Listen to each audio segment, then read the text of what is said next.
Oi, gente, tudo bom? Hoje eu vou iniciar o meu 12º vídeo do meu estágio Psicopedagogia na Educação Infantil. A gente está falando sobre a psicomotricidade relacional e hoje eu vou trazer o tema para vocês da psicomotricidade relacional na escola infantil tradicional.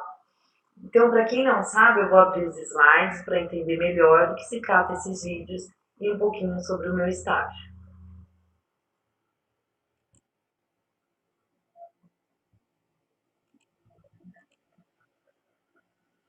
Bom, eu sou estudante da Uninter, Centro Universitário Internacional. Eu trago esse vídeo, esse estágio, em formato de curso de extensão, que a gente está tendo a oportunidade de cumprir as nossas horas de estágio, levando informação à comunidade, né? E o tema desse meu estágio, o anterior, eu escolhi falar sobre o que é a psicopedagogia. E esse eu escolhi falar sobre a psicopedagogia e a psicomotricidade na educação infantil, tá? Para quem não me conhece ainda, o meu nome é Ayla Cristina dos Reis, faço licenciatura em psicopedagogia, esse é o estágio supervisionado, como eu já citei antes, psicopedagogia na educação infantil, em formato de curso de extensão. E eu gostaria que vocês curtissem, que vocês deixassem seus comentários, deixassem seu e-mail, porque também tem um certificado no final desse curso. Logo vai ter uma entrevista que eu fiz com a professora Carla também, e já postei um vídeo de algumas atividades que eu gravei com o Lucas, meu filho. Então volta lá no começo, desde o vídeo 1, e dá uma olhadinha para você entender um pouquinho sobre esse estágio, esse tema tão importante na educação infantil, tá bom? Hoje eu vou trazer um trabalho que fala sobre a psicomotricidade relacional na escola infantil tradicional.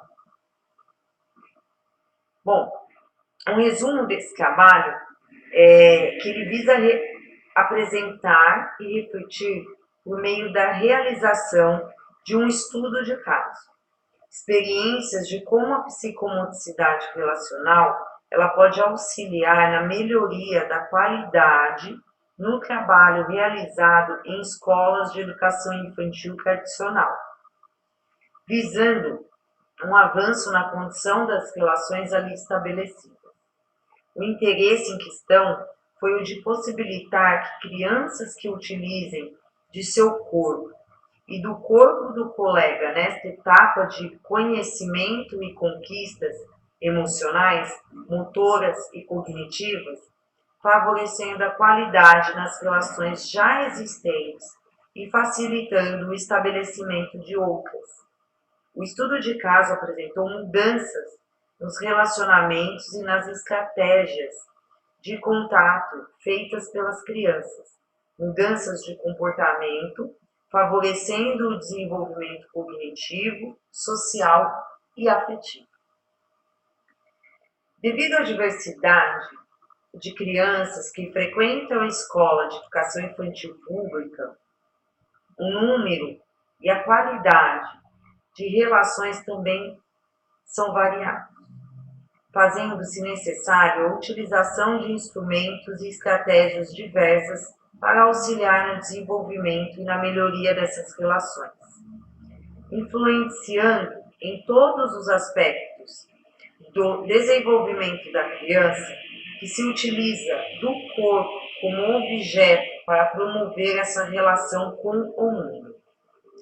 Com a psicomotricidade relacional, como ela pode auxiliar na melhoria da qualidade do trabalho realizado em escolas de educação infantil tradicional, visando um avanço na condição das relações estabelecidas. O interesse em questão foi de possibilitar o uso pela criança do seu próprio corpo e do corpo do colega nesta etapa de conhecimento e de conquistas emocionais, motoras e cognitivas, tornando-a mais saudável. Para atingir esses objetivos, propusemos a realização de sessões de psicomotricidade vivenciada em uma sala de educação infantil, em uma instituição pública, caracterizando um estudo de caso, pois, como coloca Laville e Dion, 1999, página 156, a vantagem mais marcante dessa estratégia de pesquisa repousa, é claro, na possibilidade de aprofundamento que oferece, pois os recursos se veem concentrados no caso visado, não estando o estudo submetido às restrições ligadas à comparação do caso com outros casos. Ao longo da pesquisa, o pesquisador pode, pois, mostrar-se mais criativo, mais imaginativo, tem mais tempo de adaptar seus instrumentos, modificar sua abordagem para explorar elementos imprevistos, precisar alguns detalhes e construir uma compreensão do caso que leve em conta tudo isso, pois ele não mais está atrelado a um protocolo de pesquisa que deveria permanecer o mais imutável possível. Antes de iniciarmos os relatos, fazem-se necessárias algumas considerações sobre educação infantil e psicomotricidade. A escola de educação infantil sofreu transformações influenciadas pela situação histórica do homem e do papel social da criança. Desde o início dos tempos, há relatos de preocupação de como deve ser a educação de crianças, principalmente as pequenas. Na antiguidade, quando a criança era vista como um adulto em miniatura, a educação era no momento sentido, rígida, não respeitando as diferenças entre as crianças e adultos. A evolução do homem e as descobertas tecnológicas e científicas alteram essa visão, passando a criança a ser vista como um ser em desenvolvimento, tornando necessária, assim, a mudança de paradigma em relação à educação, como coloca Oliveira em 2002, página 65. Rousseau revolucionou a educação de seu tempo ao afirmar que a infância não era apenas uma via de acesso, um período de preparação para a vida adulta, mas tinha valor em si mesmo. Caberia ao professor afastar tudo que pudesse impedir a criança de viver plenamente sua condição. Em vez do disciplinamento exterior, propunha que a educação seguisse a liberdade e o ritmo da natureza, contrariando os dogmas religiosos da época, que preconizavam o controle dos infantes pelos adultos. A educação infantil começou a sofrer grandes influências da filosofia, da psicologia, da pedagogia e de várias outras áreas do conhecimento, tudo visando o aprimoramento desta modalidade de ensino, cujo início partiu da intenção de se propiciar cuidados básicos às crianças de baixa renda, cujas mães estavam se inserindo no mercado de trabalho, e de se combater e resolver problemas ligados à sobrevivência das crianças em situações de risco, o que fazia com que as instituições de educação infantil apresentassem um caráter assistencialista somente. Com a evolução da sociedade, a criança passou a ser vista como um ser único, com necessidades e potencialidades específicas, sendo necessária a evolução das instituições que dela cuidam, alterando o caráter de assistencialista e educativo. Hoje, a educação infantil, que contempla crianças de 0 a 3 anos em creches e entre 4 e 5 anos em pré-escola, é vista como base fundamental para o ensino posterior. Essa fase de escolarização vem sendo amplamente estudada, planejada e conceituada. Por esse motivo, o Referencial Curricular Nacional coloca que Embora haja um consenso sobre a necessidade de que a educação para as crianças pequenas deva promover entre os aspectos físicos, emocionais, afetivos, cognitivos e sociais da criança, considerando que esta é um ser completo e indivisível. As divergências estão exatamente no que se entende sobre o que seja trabalhar com cada um desses aspectos.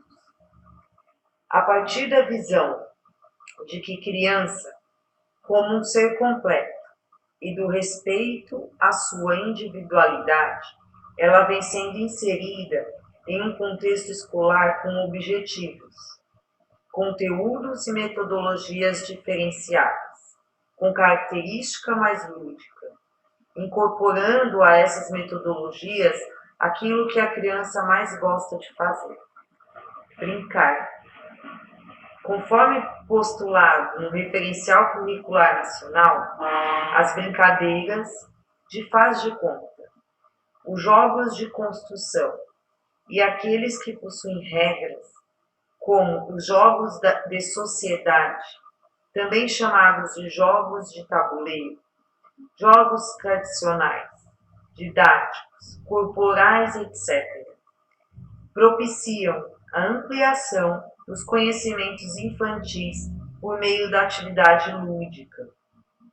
Assim, brincadeiras que levem a criança a expressar emoções, sentimentos, pensamentos, desejos e necessidades são fundamentais nesta fase de desenvolvimento infantil. Para que esta situação seja contemplada em sua totalidade, a utilização da psicomotricidade torna-se um instrumento de grande auxílio. A psicomotricidade surge para fornecer respostas às dificuldades e aos problemas baseados nos aspectos motor e cognitivo que neurologistas não conseguiam solucionar. Com o passar do tempo, a psicomotricidade começou a sofrer influência da filosofia, por Descartes, da pedagogia, da psicologia, Piaget e Vallon, e de várias outras áreas do conhecimento. Dessas influências decorreram mudanças de visão em relação ao corpo, que, de início, era visto apenas como um instrumento para o trabalho, depois considerado como algo que sente, que possui emoções e, por último, é visto como algo que interage e se relaciona com o mundo. Ao falar de vertentes da psicomotricidade, é apropriado que se diga que todas elas avançam com um perfil funcionalista, utilizando ferramentas para atuar sobre o corpo de forma mecânica. Embora a fundamentação teórica utilizada por alguns psicomotricistas contemple a necessidade de entender o ser humano como uma totalidade. Negrini, 1995, página 36. Neste contexto, o trabalho voltado para a psicomotricidade também sofreu grandes variações. A primeira grande mudança teve como objetivo superar o dualismo cartesiano que colocava o corpo completamente separado da alma. Até então, o trabalho realizado era de educação motora para aqueles com debilidades motoras e lesões no sistema nervoso. Mas quando se começa a encontrar pessoas com dificuldades motoras, sem lesões orgânicas, novas discussões são feitas, surgindo então a reeducação psicomotora que via o corpo como uma máquina, conforme Levin, 995, página 41. Esta reeducação psicomotora responde a uma concepção de sujeito que traz consigo o conceito de corpo como uma máquina de músculos que não funcionam e que, portanto, devem ser reparados. e, à medida que isso é feito, melhoram paralelamente. Doutrina do paralelismo mental-motor. A inteligência e o caráter do infante, ainda que, deste modo, como já sabemos, o que fica aí perdido, como o resto, é o corpo de um sujeito desejante. Já a terapia psicomotora era baseada na emocionalidade deste corpo, dando importância à emoção, à expressão e à afetividade, considerando o corpo, a motricidade e a emocionalidade como uma globalidade e uma totalidade em si mesma. Levin, 1995, página 41. Na clínica psicomotor, o terapeuta é o objeto de transferência do paciente. Em sua relação de troca com o mundo ao redor, ainda citado por Levin, 95, página 42, é aquela na qual o eixo é a transferência e, nela, o corpo real, imaginário e simbólico é dado a ver ao olhar do psicomotricista. Sofreu grande influência da teoria psicanalística no que tange a visão de corpo que sente e se relaciona com tudo e todos ao seu redor. Desta forma, nossa concepção, o indivíduo demonstra com ações corporais aquilo que simbolicamente deseja que seja observado. Aqui é importante analisar o real, o imaginário e o simbólico. A concepção de psicomotricidade mais usada atualmente é a de educação psicomotora, focada nas potencialidades da criança, com atividades preventivas, sem estar baseada em sintomas apresentados. Mello, 1993, explica que esta é voltada às crianças normais e que está inserida na educação básica da criança, tendo início na educação infantil. É importante destacar que durante todo o percurso da psicomotricidade, vários autores, não só da área da educação, estudaram, pesquisaram e escreveram sobre ela, cada qual contribuindo com seus resultados de pesquisa e propondo mudanças. O termo psicomotricidade foi usado pela primeira vez em 1900 por Carl Wernicke, mas antes dele, autores destacados em diversas áreas já discorriam sobre o corpo e seus movimentos e a importância dessa relação para o homem. Mas foi a partir de influências de autores como Sigmund Freud, Henri Wallon, Jean Piaget, Melanie Klein e outros que o conceito de psicomotricidade começa a ser diferenciado.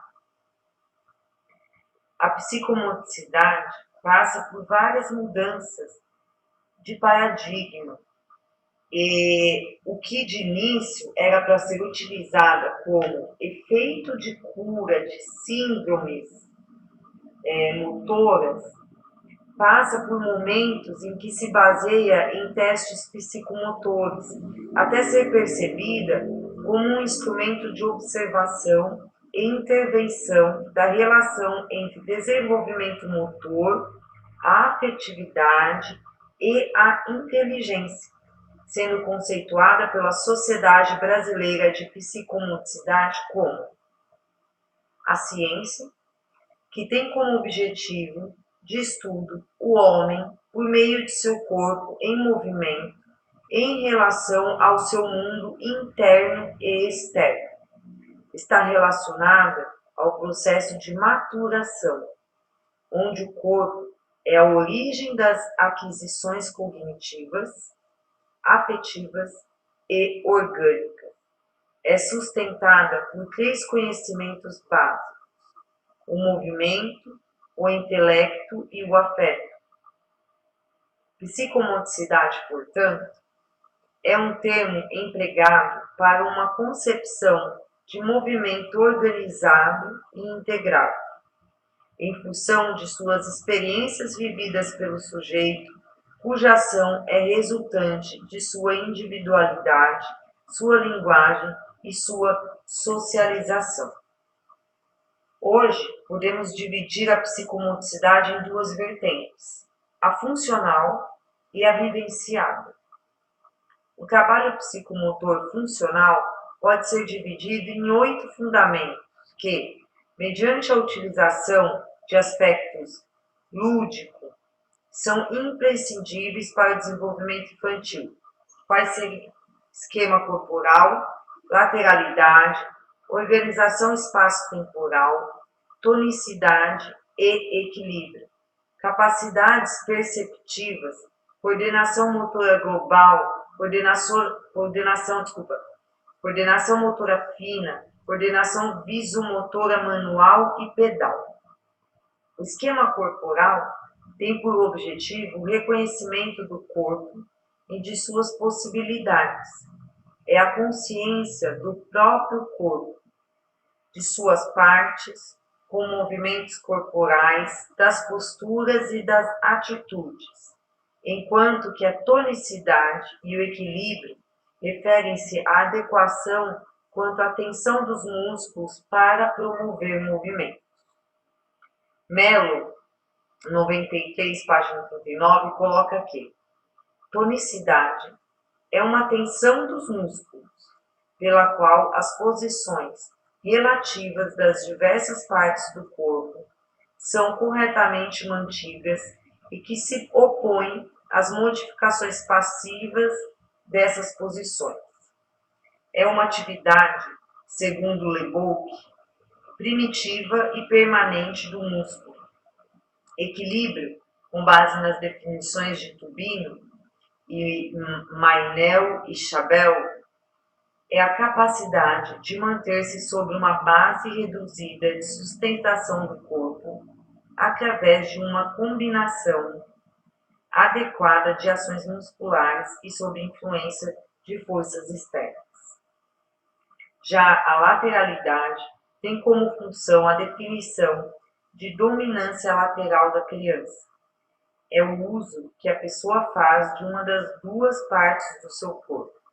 Todas as funções corporais são determinadas pelo lado esquerdo ou pelo direito.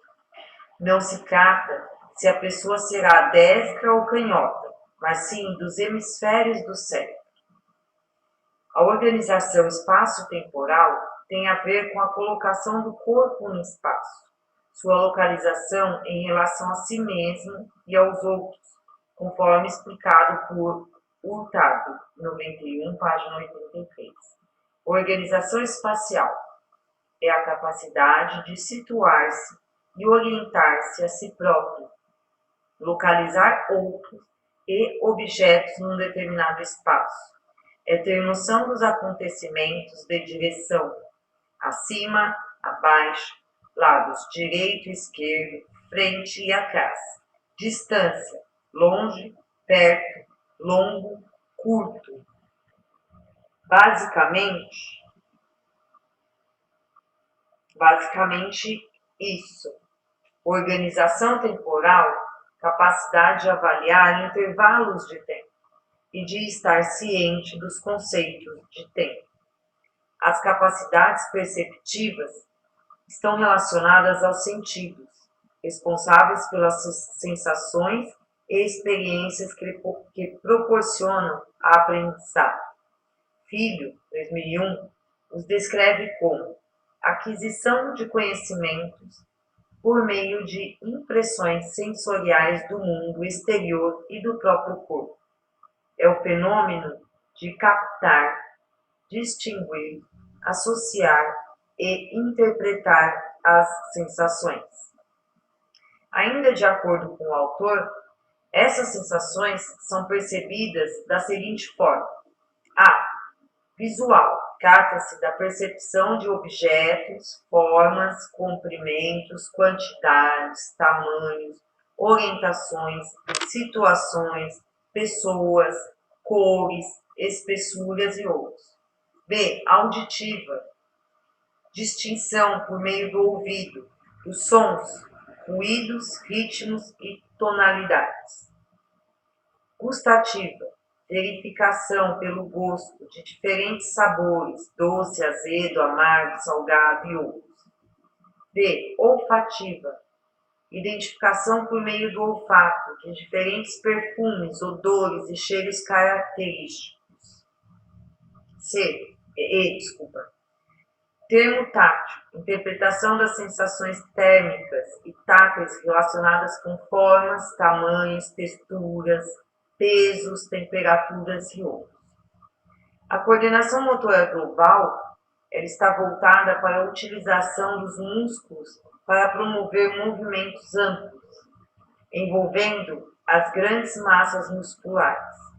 Em contrapartida, a coordenação motora fina relaciona-se a movimentos complexos e de maiores habilidades. Mello, 93, página 38, o pontua como o trabalho de forma ordenada dos pequenos músculos. Engloba principalmente a atividade manual e digital, ocular, labial e lingual. A coordenação visomotora manual e pedal é para o oitavo a capacidade de coordenar a visão com os movimentos do corpo todo ou de partes.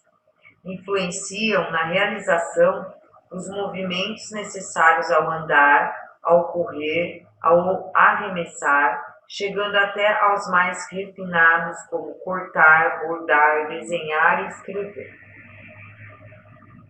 Nesta visão de atuação, quando alguns destes fundamentos não são bem trabalhados no indivíduo, ele apresenta vários problemas psicomotores e de aprendizagem, destacando que grande parte deles já começa a ser trabalhado e estimulado desde o início da vida.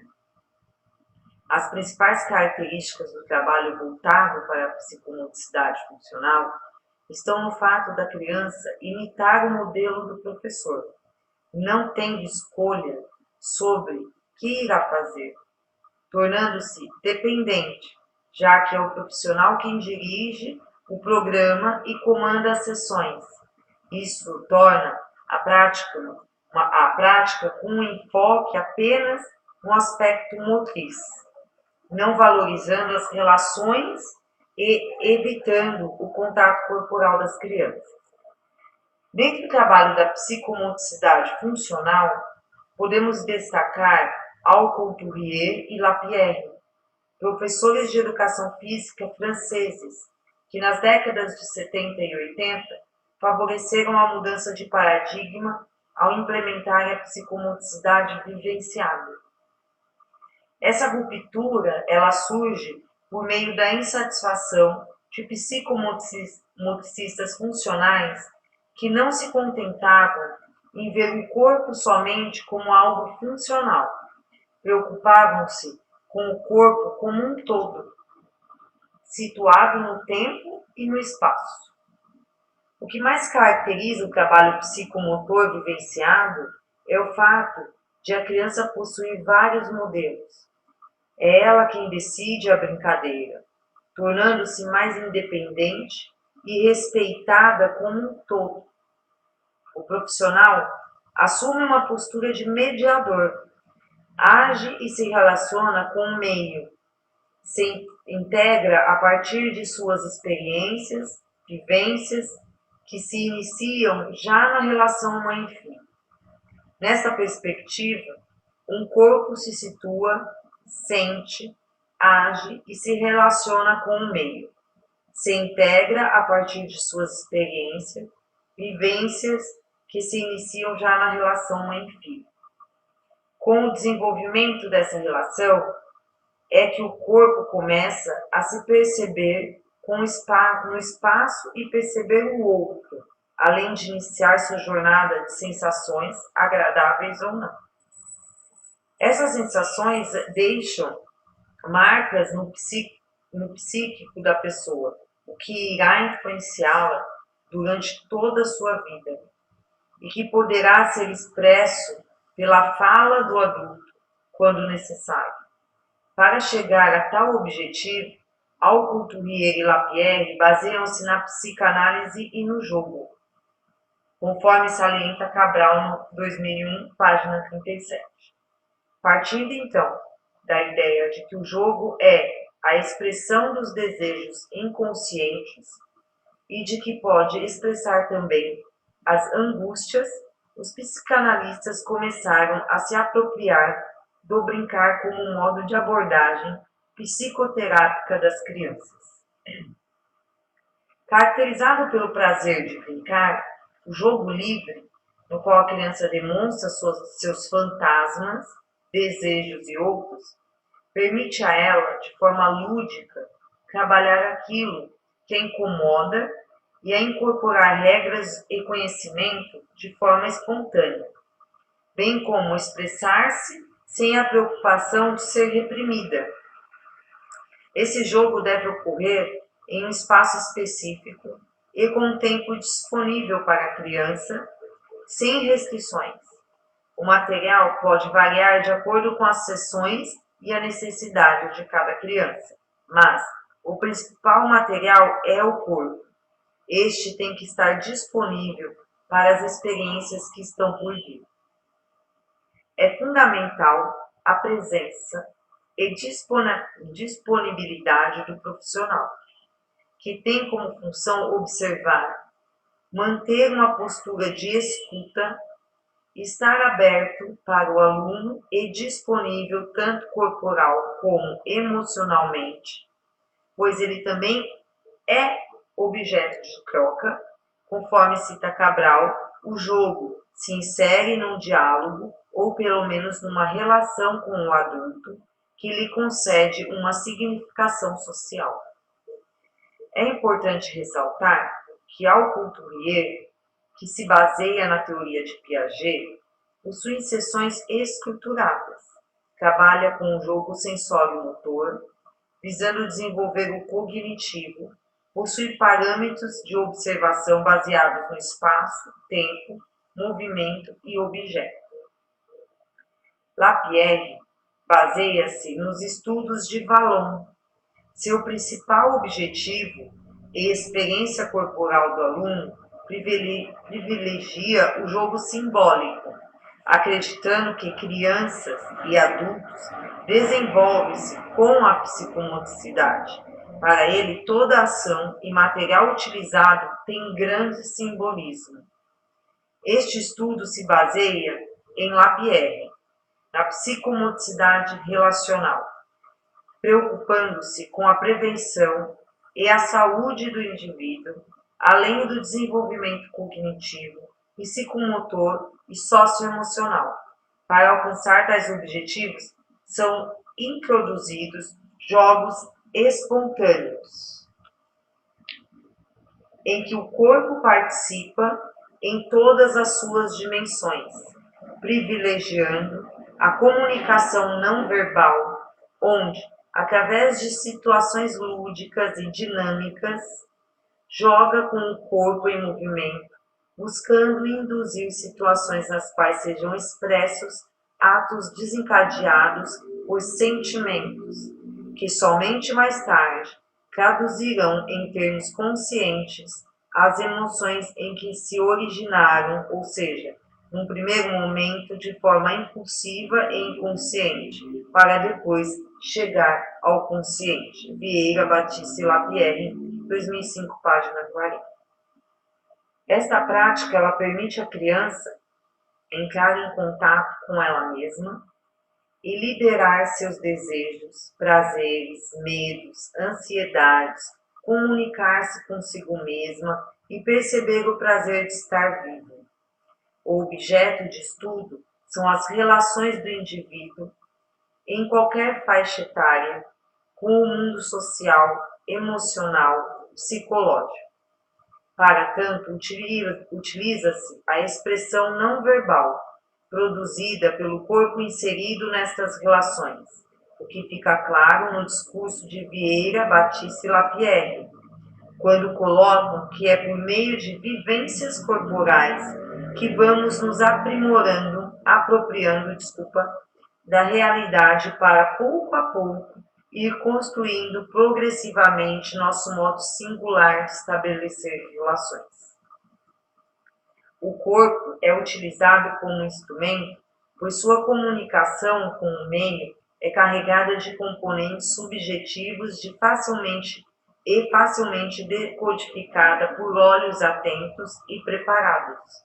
Mas é importante que o profissional que observa também esteja preparado corporalmente para se envolver, pois durante a sessão ele abrirá mão da palavra e, assim como o aluno, só utilizará seu corpo para se comunicar. O contato corporal entre aluno e profissional é inevitável e extremamente salutar, pois, conforme Vecchiato, é importante um local que possibilite movimentação livre, objetos para a criança interagir, mas principalmente um corpo aberto e disponível para a interação. Para facilitar esta expressão e comunicação, é utilizado o jogo corporal, jogo simbólico, por fazer com que a pessoa libere sensações e pulsões que na vida real seriam taxadas como inapropriadas. Este tipo de jogo faz com que as proibições caiam por terra, facilita o retorno à infância e a total entrega do aluno, conforme aposta Cabral. O brincar serve para realizar desejos, buscar o prazer, mas também para dominar angústias, controlar ideias ou impulsos que conduziriam à angústia se não fossem expressos dessa forma simbólica. Com tal objetivo, o psicomotricista utiliza-se de materiais funcionais que remetem ao simbólico de uma maneira discreta e delicada. Assim, a criança brinca sem perceber conscientemente o que está sendo trabalhado inconscientemente. Esse material, em sua simplicidade, favorece o jogo espontâneo e até mesmo a possibilidade de uma produção de caráter simbólico. Assim, esses materiais proporcionam ao psicomotricista uma leitura e intervenção adequada a cada sessão, fornecendo dicas do que poderá ser utilizado nas próximas sessões. As sessões são organizadas em ritual de entrada, jogo, ritual de saída. O ritual de entrada é benéfico, uma vez que fornece a segurança e se instaura como hábito que ajuda a marcar a rotina diária. Ter um ritual em relação à forma de se colocar, fazer ou dizer para começar a jogar, ajuda o indivíduo a estruturar seu pensamento no início da sessão e a inibir seu desejo de movimento e jogo imediato. Vieira, Batista e Lapierre colocam que o jogo pode ser dividido em nível de análise em dois momentos: o sensório-motor, que é a descarga emocional, a descoberta, a desinibição, que permite desenvolver o concreto, entrar em contato com o corpo, o facilitador e o objeto, para que, após essa exploração, possa desencadear o segundo momento, que é o jogo simbólico. Este inicia a expressão profunda da afetividade do sujeito. Neste momento é que o psicomotricista observa e decodifica a utilização do material, intervém para auxiliar na evolução ou contenção do jogo quanto à realidade e auxilia a expressão e a elaboração do que está sendo demonstrado. Ao final da sessão, é importante que o aluno participe da representação, momento no qual ele registra o que viveu. Isto permite que ele volte à realidade, inicie o processo de elaboração e interiorização daquilo que foi expresso para organizar-se cognitivamente. Em alguns momentos, torna-se importante um momento de relaxamento em que a criança precisará parar para regular sua atividade e realidade. O ritual de saída é um momento no qual o aluno expressa as representações do que mais gostou ou não na sessão. Nesta etapa é que ele trabalha sua autonomia, responsabilidade, relação e tomada de consciência da realidade. É importante ressaltar que o trabalho de psicomotricidade relacional foi realizado com um grupo de 24 crianças, com média de idade de 3 anos, que frequentam uma escola de educação infantil municipal tradicional e ficam na instituição em período integral. Em sala, as crianças são acompanhadas por uma professora regente e 2 educadoras no período da manhã e outras 2 no período da tarde. A turma é constituída por 8 meninas e 16 meninos. A utilização da psicomotricidade vivenciada com este grupo teve como objetivo observar como as crianças se relacionam entre si e como se dá essa relação com objetos e com o próprio corpo, voltando-se para o aspecto afetivo dessa relação. Portanto, foram selecionados no grupo 4 crianças que se tornaram o foco da observação desta pesquisa. Para o trabalho foram propostas 15 sessões de psicomotricidade relacional, com duração de 50 minutos cada, assim estruturadas: 5 minutos para o ritual de entrada, 35 minutos para o jogo brincar, 5 minutos para o registro e 5 minutos para o ritual de saída. Os materiais utilizados foram bolas, bambolês, colchões, sucatas, garrafas PETs, jornais, bexigas e jogos de montar, todos escolhidos com o propósito de facilitar a interação da criança no aspecto funcional, visando uma possível simbolização. Para o registro, foram utilizadas folhas de papel sulfite e giz de cera, com poucas variações durante o processo. No início, a intervenção era observar as crianças que apresentassem reações curiosas durante as sessões, sem necessariamente fixá-las. Porém, após as primeiras sessões, percebemos que estávamos observando as mesmas crianças, por apresentarem a mesma reação da sessão anterior. Vale ressaltar que o nome de todas as crianças foi trocado para preservar suas identidades. Uma delas, aqui chamada Diana, é uma criança doce, carismática e tímida, que se relaciona bem com os colegas, frequenta a escola desde 2008, apresenta ter uma relação de confiança com a mãe e as educadoras à sua volta. Desde a primeira, gente, é porque esse trabalho é de 2010, tá? Então, 2008 fazia 2 anos que ela já frequentava a escola. Desde a primeira sessão, durante o período de jogo, ela se isolava, buscando um lugar seguro na sala, normalmente embaixo de sua mochila.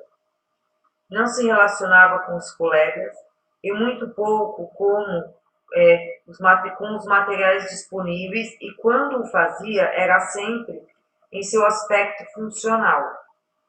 Ou o pegava para apenas ficar segurando, né? Quando percebia a movimentação das outras crianças perto de si, logo pegava seu material e saía para outro local, menos movimentado. Assim que seu interesse pelo material acabava, ela calçava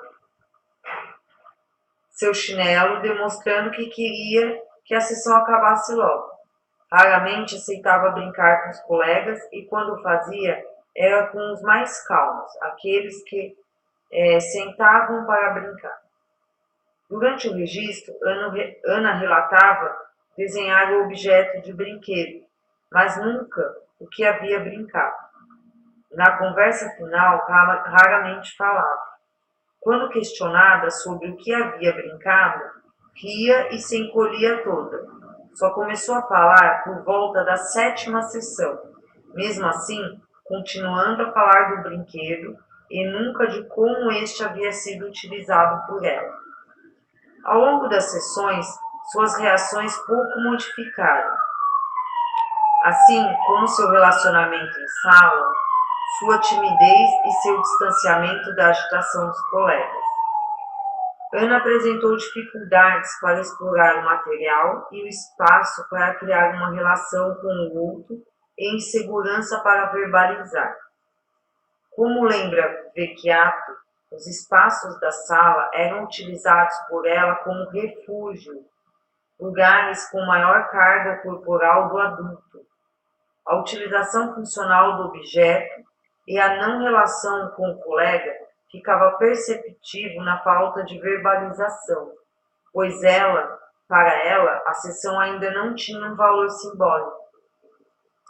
Já a Clara era uma criança agitada, com personalidade forte, manhosa, mas carinhosa e seguidora de algumas regras e limites. Demonstrava um relacionamento funcional com os brinquedos, mas sempre agitado, correndo, gritando. Poucos materiais a influenciavam a brincar sentada e mesmo assim por pouco tempo. Ela compartilhava com os colegas, interagia com eles, mas logo perdia o interesse. Quando se cansava, logo chegava perto da facilitadora e pedia para desenhar, pois sabia que esta era a parte final da proposta. Mas, se o material a interessava, não queria parar de brincar e sempre demonstrava resistência para fazê-lo. Durante as 10 primeiras sessões, desenhava uma bicicleta, que relacionamos com a vontade de querer ir embora, já que o seu pai a buscava assim. Porém, na verbalização, contava exatamente do que havia brincado. Pudemos perceber que a menina evoluiu na autoconfiança, pois sua mãe a diminuiu consideravelmente, começou a se inteirar com os colegas e a ser menos agressiva com eles, embora ainda apresente características marcantes para chamar a atenção. Acreditamos que com um pouco mais de tempo, sessões que a possibilitem exercitar emoções variadas, como frustração, poder, afeição, alegria, em pequenas doses e variedade de materiais, o resultado será mais pontual. Em contrapartida, José é agressivo com os colegas, não gosta de seguir regras e adora chamar a atenção. Durante as sessões, percebemos uma autoestima baixa e a necessidade de aprovação do outro, já que brincava apenas com o mesmo colega, sempre tentando separá-lo dos demais e sempre questionando: você é meu coleguinha? É meu colega, não seu. Quando a resposta ao questionamento era negativa, José começava a chorar, se isolava, agredia aqueles que roubavam a atenção do outro. Na 9ª sessão, começou a trocar de parceiros e quando o amigo de antes queria algo, não se importava em negar e continuar a desfrutar do prazer da brincadeira, ao ponto de dizer ao colega: para de chorar, agora estou brincando com ele, depois eu brinco com você. Desde então, sua posição durante as sessões mudaram. Não mais queria a aprovação dos colegas. Pretendia se destacar deles. Para tanto, utilizava-se de quebra das regras e do combinado, fazendo com que a toda hora, tanto a facilitadora como os colegas o observassem e fossem falar com ele, relembrando do combinado. Seus registros e verbalizações também mudaram. No início, imitava o que o colega falava, depois já verbalizava primeiro para demonstrar que era original o que falava, e desenhava aquilo que realmente brincaram. No período em que ocorreram as sessões, ele modificou muito seu relacionamento com os colegas, sua agressividade começou a oscilar muito entre os extremos de bater e apanhar. No entanto, sua demonstração de crescente autoestima e aceitação foi notável e de grande importância para sua relação com os colegas. As sessões e os materiais propostos proporcionaram a esta criança um reconhecimento de si, possibilitando o amadurecimento de sua autenticidade e criatividade. Quando José percebeu que era agente ativo das relações afetivas, tanto com os objetos quanto com os outros, sua autoconfiança cresceu e ele começou a apresentar ações para se destacar dos outros. Belchiato chama isso de jogo de oposição ao quebrar os combinados, e o de regulamento, segue as regras, mas não sempre. A última criança analisada é Maria, menina tímida, recaída, de fácil relacionamento. Nas primeiras sessões apresentava a mesma reação de Ana, ou seja, se isolava, não brincava, não verbalizava. No decorrer das sessões, começou a brincar, apresentando uma postura submissa, pois brincava daquilo que o outro queria, sempre o seguindo, protegendo, como se precisasse daquilo para ser aceita. Foi evoluindo, começando a direcionar a brincadeira, tomar a frente, com mais confiança e alegria. E o mais importante, sentia prazer em brincar sozinha, não sentia mais tanta necessidade do outro. Maria nunca gostou da ajuda, de ajudar a guardar os materiais no final de cada sessão, mas também não atrapalhava as outras crianças. Apenas sentava-se e esperava a próxima etapa. Seus registros passaram da não verbalização a imitações até finalmente chegar à total construção individual, tanto funcional quanto simbólica. No nosso entendimento, Maria foi a mais beneficiada com as sessões. Sua timidez e autoconfiança foram altamente modificadas. Hoje, a menina já demonstra uma postura de liderança, sua autoestima está mais elevada e a criatividade e espontaneidade estão sendo explorados. Aprendeu o valor de suas decisões e que não precisa necessariamente do outro para brincar. Seu grupo de relacionamento expandiu, já que se permite brincar com todos da sala. Não aceita brincar daquilo que não quer, conseguindo alterar seu foco de brincadeira. É uma criança que demonstra grande prazer em brincar tanto sozinha quanto com os colegas. Essa criança passou por várias estratégias, submissão, imitação, poder, privacidade, para chegar a apresentar autonomia e iniciativa marcantes. Para tanto, ela utilizou-se da relação que tinha com o outro, melhorando a relação que tinha consigo mesma e voltando com uma resposta para o colega, ampliando qualitativamente o conhecimento de si, sua atuação no espaço e com o colega. Mesmo frente à grandiosidade do trabalho, sentimos que alguns aspectos influenciaram de forma negativa, como, por exemplo, o número de crianças em relação ao trabalho da sala, o material e o número de adultos observando. Haja vista que as educadoras participaram das sessões e, por mais que auxiliassem, ficavam receosas de interferir e atrapalhar a observação geral. Entretanto, foi uma experiência de valor inestimável para a turma, pois, de modo geral, todos se beneficiaram da experiência, o que demonstra que, mesmo frente a alguns obstáculos, a psicomotricidade relacional funciona em uma sala de aula tradicional, auxiliando no desenvolvimento das crianças frente às relações que elas estabelecem.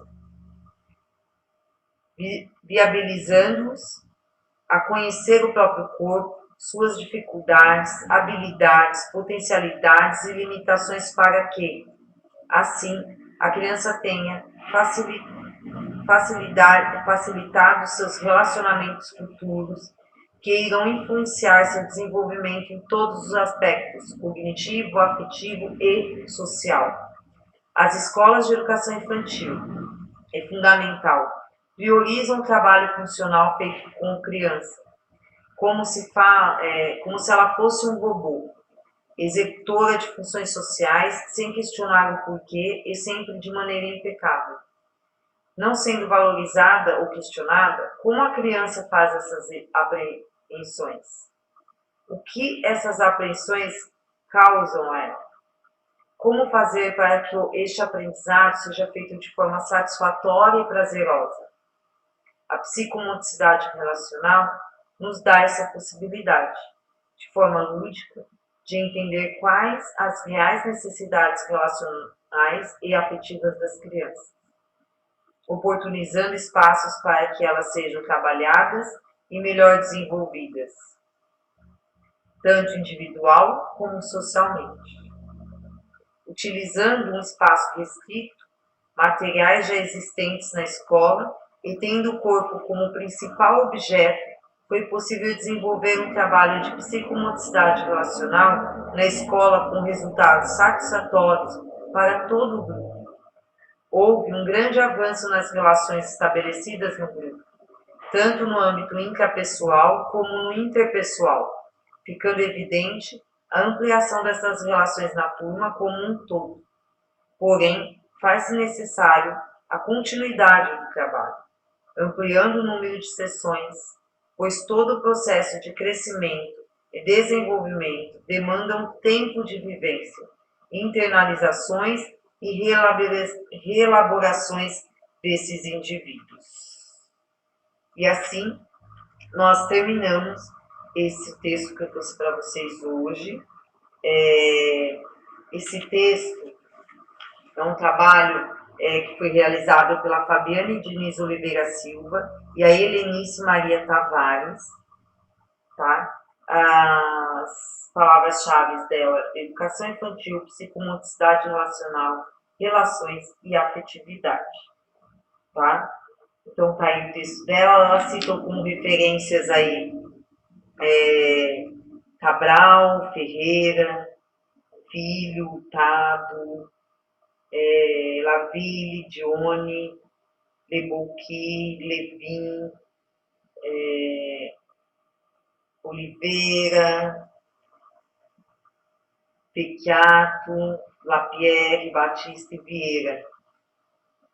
É a psicomotricidade relacional, a teoria de uma prática. Esse livro é muito bom, de Lapierre. Então, hoje eu trouxe aí para vocês verem como o trabalho da psicomotricidade relacional dentro da sala de aula na educação infantil faz diferença, o quanto ele pode ser importante no desenvolvimento das crianças. A gente teve exemplos enormes, principalmente no emocional, que as autoras aqui desse texto trouxeram para a gente, tá? Eu quero mais uma vez agradecer a vocês, pedir que vocês participem desse meu estágio, deixando aí, curtindo, deixando seu comentário, seu e-mail, que você também pode estar recebendo o certificado da Uninter ao final desse curso de extensão. Então, deixa aí seu comentário junto com o seu e-mail, curte, não esquece de dar um joinha nos meus vídeos. Se quiser saber mais sobre psicomotricidade relacional, volta desde o primeiro vídeo, uma sequência de vídeos. Esse é o 12º. E mais uma vez, muito obrigada e até breve.